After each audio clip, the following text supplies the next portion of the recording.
کله په نهم کال د هجرت باندې نبی علیہ الصلوۃ والسلام خبر شو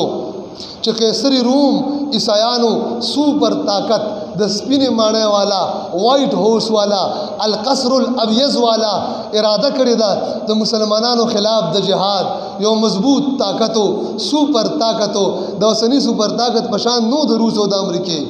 چا تصور نشو کوله د هغه وخت د سوپر طاقت د وهلو نو هغه اراده کړې و نبی صلی الله علیه وسلم اعلان وکړ د عمومي چاندي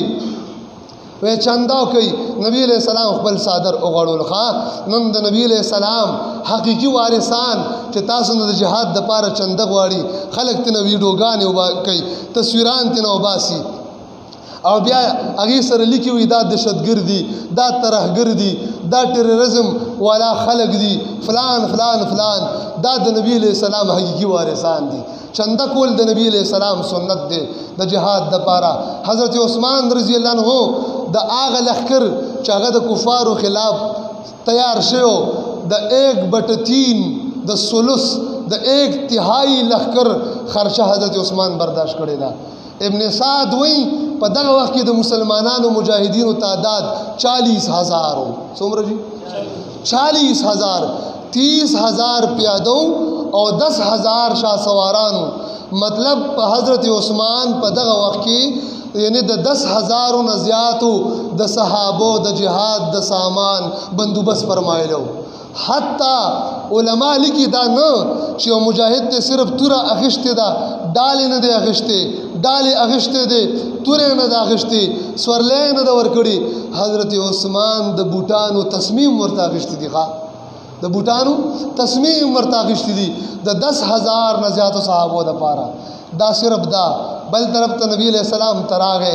او سل اوخان راوستو بیسل اوخان راوستو بیسل اوخان راوستو بیسل اوخان راوستو حتی 1,000 اوخانی دا اللہ پلار کی صدقہ کل سبحان اللہ وایا کنه 10 روپے نشو ورکولې ښا مسلمانانو د عثمان د امیر المؤمنین د خلافت د سوري لاندې رالوي شو خلکو د عثمان نوم پته شمالي د حضرت عثمان په قدم به قدم ګو کنه بدګو اغي پسې بزو کنه بزو خپل مال جان به په سبیل الله لګو کنه به لګو 1,000 اوخان 70 اسونا 70 اسونا او بیا دراهم وروړي 1,000 دینار وروړه سمره جی 1,000 دینار